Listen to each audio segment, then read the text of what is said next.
नमस्कार. श्री स्वामी समर्थ अवधूत चिंतन श्री गुरुदेव दत्त. बघा तुमच्या आयुष्यात खूप साऱ्या संकट किंवा अडचणी चालू आहेत किंवा त्यातून बाहेर निघण्याचा तुम्हाला मार्ग सापडत नाहीये. तर त्यासाठी काही सेवा करायची, काही उपाय करायचे आहेत की जेणेकरून तुमच्याही आयुष्यातील खूप सारे प्रश्न ही म्हणजे त्यातून मार्ग निघेल आपल्याला बाहेर पडण्यासाठी.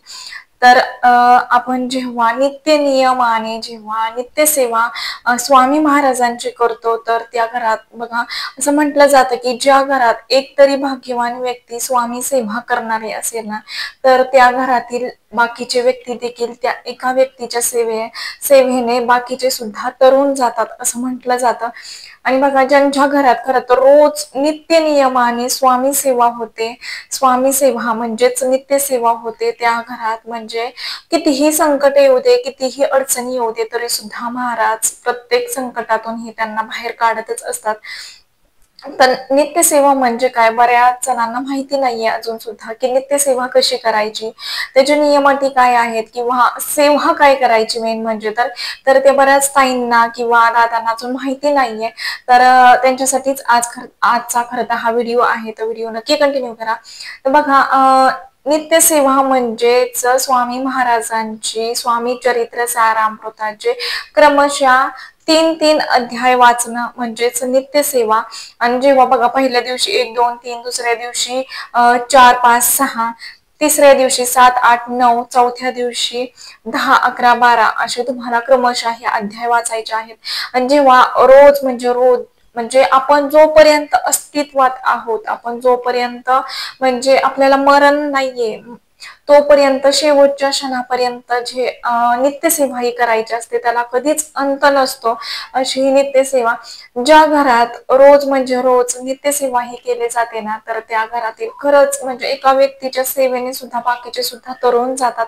आणि मेन म्हणजे महाराज या दरम्यान खरंच आपली परीक्षा सुद्धा घेत असतात पण त्यातून आपल्याला तेवढं तारून सुद्धा नेत असतात. आणि बघा जो नित्य सेवा करतो ना आणि त्याच्यावरती खरं तर महाराज परीक्षा घेतच असतात पण तरी सुद्धा महाराज त्याला बाहेर पडण्याचा मार्ग हे खरंच एवढा ह्याने दाखवतात ना की म्हणजे वेळोवेळी ते आपल्याला तशी प्रचिती सुद्धा देत असतात. परीक्षा जरी घेत असले आपल्या भक्तांची महाराज तरी सुद्धा त्यातून बाहेर पडण्याचा मार्ग देखील महाराजच देत असतात आपल्याला. तर नित्य सेवा ही आपल्याला म्हणजेच 11 माळी जप आणि स्वामी चरित्र सारामृताचे म्हणजे क्रमशः 3 अध्याय असे आपल्याला पठण करायचे आहे. ज्यांना खरंच म्हणजे नाही का घरात आजारपण वगैरे आहे त्यांनी तारक मंत्राचं पठण केलं तर अति उत्तम. कारण तारक मंत्र हे असं आहे की तुमच्या प्रत्येक आजारावरच ते औषध असल्यासारखं. जर तुम्ही नाही का तारक मंत्र म्हणत असाल 11 वेळेस त्याचं मंत्र म्हणजे नाही का पाण्यावरती हात ठेवून जर तुम्ही तारक मंत्र म्हणत असाल तर ते पाणी जर तुम्ही पिलात तर कितीतरी गंभीर आजार त्या तारक मंत्राच्या पाण्याने सुद्धा बरे होत असतात. आणि तुमच्या घरात काही निगेटिव्ह ऊर्जा आहे किंवा घरात काही गृहदोष असतील तर ते तारक मंत्राचं पाणी देखील तुम्ही घरात रोज तारक मंत्र झाल्यानंतर शिंपडलं तरी सुद्धा तुमच्या घरातील जे काही दोष आहेत, निगेटिव्ह ऊर्जा आहे किंवा मुलांना लागलेली नजर दोष असेल किंवा मुलं खूप चिडचिडपणा करत आहेत किंवा कोणाचंच ऐकत नाहीये तर हळूहळू त्यांचं ते सुद्धा कमी येतं. आणि बघा मुलं जर वारंवार आजारी पडत असतील तरी सुद्धा तुम्ही जर त्यांना रोज तारक मंत्राचं पाणी दिलं किंवा त्या व्यक्तीला दिलं तरी सुद्धा ती व्यक्ती हळूहळू त्या आजारातून खरं तर बाहेर पडत असते. एवढं प्रभावशाली ते तारक मंत्राचं सुद्धा पाणी आहे. आणि बघा हे सेवा करण्याचे नियम अटी काय आहेत तर तुम्हाला नियम हे कोणतेच नाहीत. बघा जे लोक म्हणजे नाही का जे ताई किंवा दादा जॉब निमित्त बाहेर जातात त्यांना कसलाच टाइम भेटत नसेल पण नित्य सेवा करायची त्यांना म्हणजे इच्छा आहे तरी सुद्धा तुम्ही ट्रॅव्हलिंग करताना सुद्धा नित्य सेवा करू शकता. बघा कुठेही असू द्यात तुम्ही ऑफिसच्या तिथं देखील तुम्हाला जेव्हा टाइम भेटेल तिथं सुद्धा किती बघा 4 दिवसाचे जे अध्याय आहेत 1, 2, 3, 4, 5, 6 किंवा 8, 9 असे जे अध्याय आहेत ना, म्हणजे 4 दिवस, तर ते तुम्हाला फक्त 2 ते 3 मिनिटात, 5 मिनिटं मी म्हणेन, 5 मिनिटात तुमचे 3 अध्याय हे वाचून होतात, म्हणजे होतात. एवढे छोटे छोटे आहेत. बाकीचे 3 दिवसाचे फक्त मी म्हणेल की 7, 8 मिनिटं फक्त तुम्हाला लागतील ते 3 अध्याय वाचायला. एवढे छोटे छोटे अध्याय आहेत हे. आणि 11 माळी जप जरी तुम्हाला जरी 1 माळ केला आणि त्याच्यानंतर ऑफिसला गेल्यानंतर जरी तुम्ही बाकीचे नाही का नामस्मरण कुठंही, म्हणजे नामस्मरण ही कलियुगातील अशी गोष्ट आहे की तुम्ही कुठेही आणि कधीही करू शकता. त्याला कोणतंच वेळेचं बंधन वगैरे नाहीये किंवा जागेचं बंधन नाहीये. महाराज सुद्धा म्हणतात, स्वामी महाराज सुद्धा म्हणतात की जी व्यक्ती माझं नाम जप करते त्याला मी आयुष्यभर जपत असतो. एवढी ही देखील नाम, आणि कलियुगात हेच सांगितलं आहे, कलियुगाचं हेच सत्य आहे की जेवढं तुम्ही तुमच्या इष्टदेवतेचं नामस्मरण करणार ना, तेवढंच तुम्ही प्रत्येक संकटातून हे तरुण जात असता, असं आहे. त्याच्यामुळे जेवढं तुमची जे काही, आता ठीक आहे, ज्याचं त्याचं मानण्यानुसार असतं की तुम्ही कोणत्या देवाला मानतात, त्या देवाचं सुद्धा तुम्ही कंटिन्युअसली दिवसभरात कधीही नामस्मरण करू शकता. त्याच्यानंतर स्वामी महाराजांच्या नामस्मरणाला ही बंधन नाही, तुम्ही कुठंही आणि कधीही नामस्मरण हे करू शकता. बघा, ट्रॅव्हलिंग करताय, श्री स्वामी समर्थ, श्री स्वामी समर्थ असं देखील तुम्ही म्हणत करू शकता. आणि खरंच आता आमच्या घरात अशी सवय लागलेली आहे की आम्ही कुठंही जाऊ देत, म्हणजे ट्रॅव्हलिंग करताना माझ्या मिस्टरांचं किंवा माझं सुद्धा ट्रॅव्हलिंग करताना फक्त फक्त आणि फक्त स्वामी महाराजांचं नाव असतं. म्हणजे आमचं बोलणं कमी आणि दोघांचं नामस्मरण हे चालूच असतं. गाडीवरती सुद्धा, ट्रॅव्हलिंग करत असताना सुद्धा, किंवा आम्ही बाहेर चाललोय तरी सुद्धा महाराजांना आमचं एकच सांगणं असतं की महाराज तुम्ही देखील आमच्या बरोबर चला आणि घरात देखील तुमचं लक्ष राहू द्या. इथं घरी सुद्धा तुम्हीच थांबा आणि आमच्या बरोबर सुद्धा तुम्हीच चला, असं महाराजांना सांगितल्याशिवाय आम्ही घराच्या अजून सुद्धा बाहेर पडत नाही. म्हणजे एक ती सवय लागून गेली की, म्हणजे नाही का, स्वामी महाराजांचं दर्शन घ्यायचं आणि त्यानंतरच घराच्या बाहेर पडायचं, किंवा स्वामी महाराजांना चलाच म्हणायचं, तुम्ही आमच्यावर आलंच पाहिजे.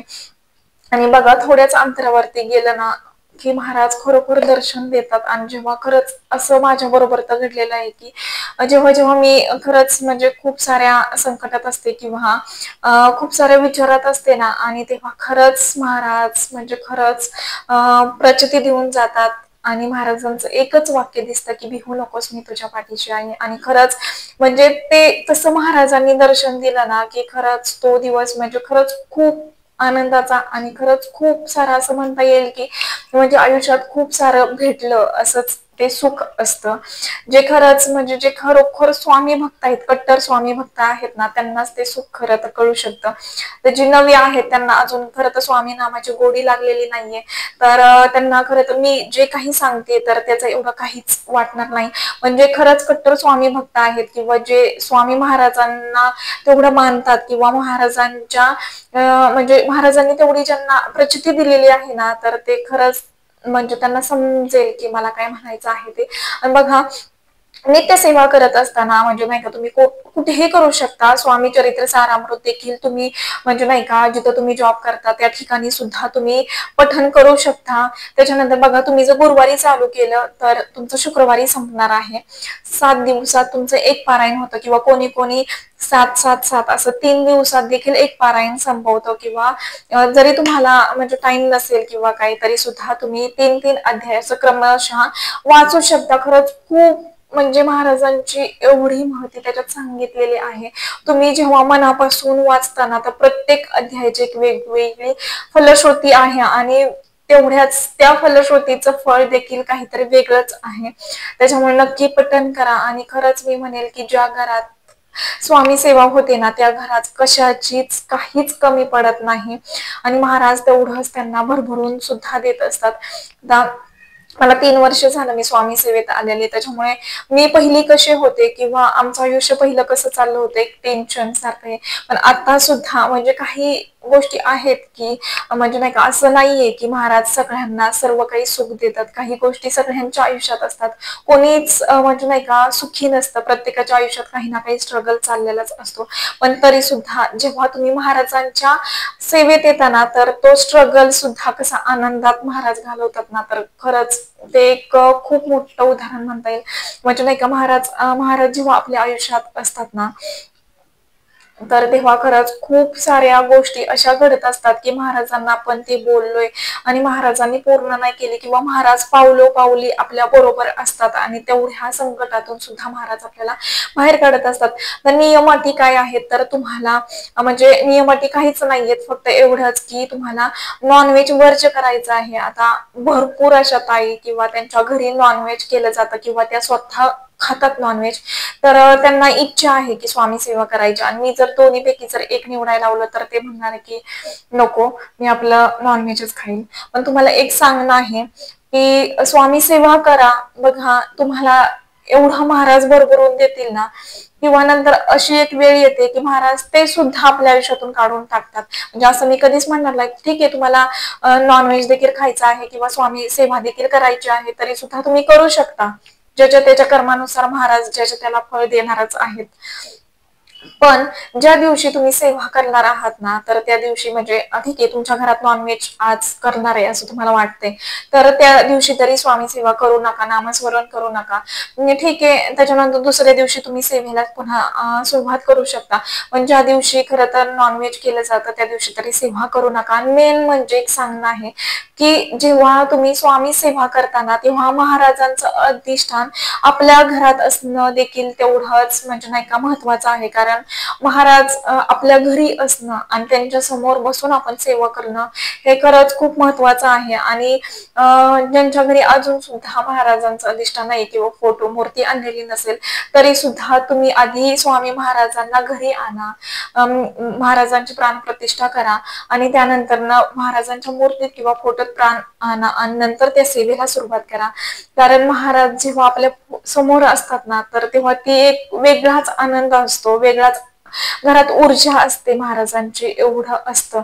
त्याच्यामुळे नक्की म्हणजे नक्की हे सर्व नियम अटी म्हणजे नाही का नियम अटी काहीच नाहीयेत, फक्त एवढंच की नॉनव्हेज तुम्हाला ज्या दिवशी सेवा करणार त्या दिवशी तरी तुम्ही खाऊ नका. म्हणजे ज्या दिवशी तुम्ही नॉनव्हेज करणार आहात त्या दिवशी तरी सेवा करू नका, असं करा. एवढंच सांगणं आहे. आणि नक्की स्वामी सेवेत या आणि स्वामी सेवा करा. बघा महाराज आपलं आयुष्य असं करून ठेवतात ना, की खरंच म्हणजे तुम्ही विचार सुद्धा करू शकत नाही, आपल्या कल्पनेच्या पलीकडे महाराज आपल्याला देतात. त्याच्यामुळे नक्की सेवा करा. आणि बघा आपण असं सुद्धा म्हणतो की ह्या डॉक्टरकडे गेलो त्या डॉक्टरकडे गेलो किंवा आपल्याला प्रत्येक आजाराची वेगवेगळी गोळी महाराज म्हणजेच डॉक्टर देतो, पण महाराजांकडं महाराजांची सेवा एक अशी एकमेव गोष्ट आहे, एकमेव अशी सेवा आहे की तिथं कोणत्याही अशक्य गोष्टीचा इलाज होतो. तिथं अशी कोणतीच गोष्ट म्हणजे हे नसते की आपण ती मागितली महाराजांना आणि ती महाराज आपल्याला देणार नाहीत. कोणतंही संकट असू द्या, आजारपण असू द्या, कोणतीही अशक्य गोष्ट असू द्या, तरी सुद्धा स्वामी सेवेने ते दूर होते म्हणजे होते. आणि महाराज तेवढं आपलं आयुष्य बघा एक सांगणं आहे की ज्यांच्या म्हणजे जे खरंच त्यांच्या आयुष्यात काही दोष वगैरे असतील पत्रिकेतील किंवा त्यांना वारंवार असं आत्महत्या करण्याचा विचार येतोय किंवा त्यांना सारखं असं वाटतंय की मला जगावं असं वाटत नाहीये, काहीच आयुष्यात माझ्या शिल्लक नाही असं ज्यांना वाटत असेल ना, तर त्यांनी नक्की म्हणजे नक्की स्वामी सेवेत या. बघा तुमचं आयुष्य कसं महाराज करून ठेवतील. म्हणजे जी कमी असते ना आपल्या आयुष्यात ती सुद्धा महाराज भरून काढतात, एवढं महाराज देतात म्हणजे. तर आतापुरतं एवढंच. झालेली सेवा मी महाराजांच्या मी रुजू करते. व्हिडिओ आवडला असेल तर लाईक करा, शेअर करा आणि चॅनेलवरती नवीन असाल तसंच नवनवीन व्हिडिओ पाहण्यासाठी चॅनेलला सबस्क्राईब करा. धन्यवाद. श्री स्वामी समर्थ.